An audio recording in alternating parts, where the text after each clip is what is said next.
உறவுகளுக்கு வணக்கம். இன்றைக்கி ஒரு ஆரோக்கியமான சமையல், அதாவது ஆரோக்கிய கிச்சன் டிப்ஸுன்னு சொல்லலாம்.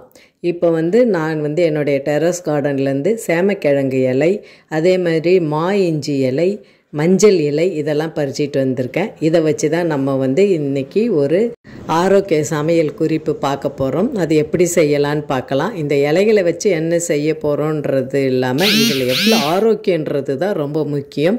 இது எல்லாமே என்னுடைய டெரஸ் கார்டன்லேருந்து பறிச்சிட்டு வந்தது. நான் அடிக்கடி தோட்டங்கள், மாடி தோட்டங்கள் வைக்கணும்னு சொல்கிறதுக்கு நம்மளுடைய ஆரோக்கியம் அதில் முழுமையாக அடங்கியிருக்குன்றதுக்காக தான் சொல்லிகிட்டு இருக்கிறேன்.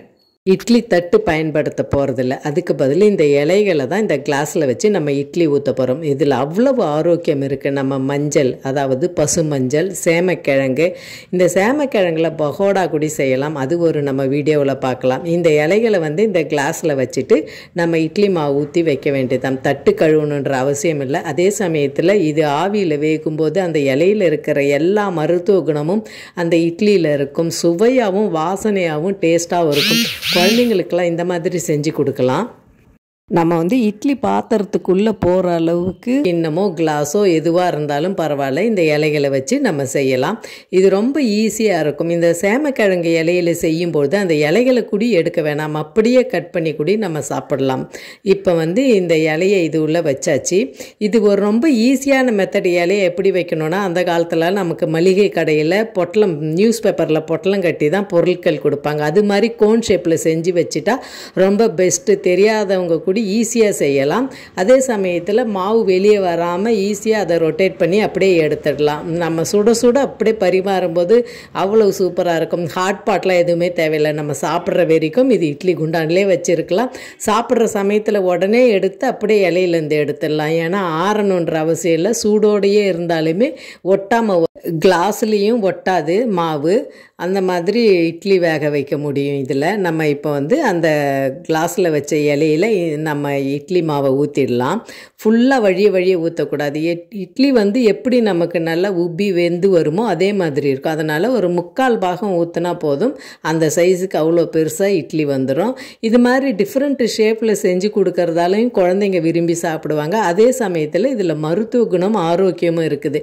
நமக்கு மாடி தோட்டத்தில் காய்கறிகள், கனிகள், பழங்கள் தான் பறிக்கணும்னு இல்லை. இது மாதிரி இலைகளையுமே நம்ம உணவில் பயன்படுத்தலாம். இது எல்லாமே நம்ம ஆரோக்கியமாக அந்த காலத்தில் நம்ம முன்னோர்கள் பயன்படுத்திய முறை தான். ஒரு அடை சுடுறதா இருந்தாலும், புட்டு செய்கிறதா இருந்தாலும், எந்த ஒரு பொருட்களை இட்லி பாத்திரத்தில் வேக வைக்கிறதா இருந்தாலும், மண் பாத்திரங்களை வேக வைக்கிறதா இருந்தாலும் இந்த மாதிரி முறையை தான் பயன்படுத்தியிருக்காங்க. இது வெந்துடுச்சான்னு பார்க்கறதுக்கு ஒரு ஸ்பூன் இல்லை கத்தி வச்சு பார்த்தோம்னா ஒட்டாமல் இருந்தால் வெந்துடுச்சுன்னு அர்த்தம்.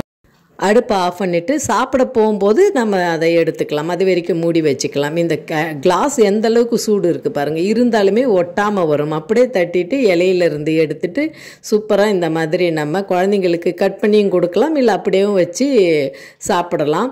கிளாஸில் கொஞ்சம் கூடி ஒட்டி இருக்காது. இந்த மஞ்சளில் பசு மஞ்சளை பற்றி நம்ம வீடியோ சேனலில் இருக்கும், போய் பார்த்தீங்கன்னா தெரியும். அதோடைய மருத்துவ குணமும் ஆரோக்கியமும். நம்ம மஞ்சள் பொடி கடையில் வாங்கினா கூடி நிறைய கெமிக்கல் கலந்திருக்கும். இந்த மாதிரி நம்மளுடைய கார்டனில் எடுத்து பொருட்கள் செய்யும்போது முழுக்க 100% நமக்கு ஆரோக்கியம். வாழை மரங்களும் வைக்கலாம். நான் வச்சுருக்கேன். இந்த மாதிரி வாழை இலையையும் இதுக்கு பயன்படுத்தலாம். அதே சமயத்தில் வாழை இலையை வச்சு தான் நம்ம பேக்கிங் பண்ணுறது ரொம்ப ஈஸி. அந்த வாழை இலை கிழியாமல் எப்படி பேக்கிங் பண்ணலான்றதையும் இன்னொரு வீடியோவில் பார்க்கலாம். என்னுடைய டெரஸ் கார்டனில் இருக்கிற இலைகளை வைத்து இன்றைக்கி நம்ம ஒரு ஆரோக்கிய சமையல் பார்த்துட்டோம். இது மாதிரி ஒரு சின்ன விஷயங்களை நம்ம சமையலில் செய்யும் பொழுது அது ஒரு புதுவிதமாகவும் ஆரோக்கியமாகவும் குழந்தைகள் விரும்பி சாப்பிட்றதாகவும் இருக்கும்.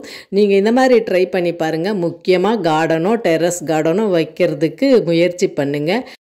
மீண்டும் ஒரு நல்ல பதிவோடு சந்திப்போம். உங்கள் ஹேமலதா அசோக்குமார். நன்றி, வணக்கம்.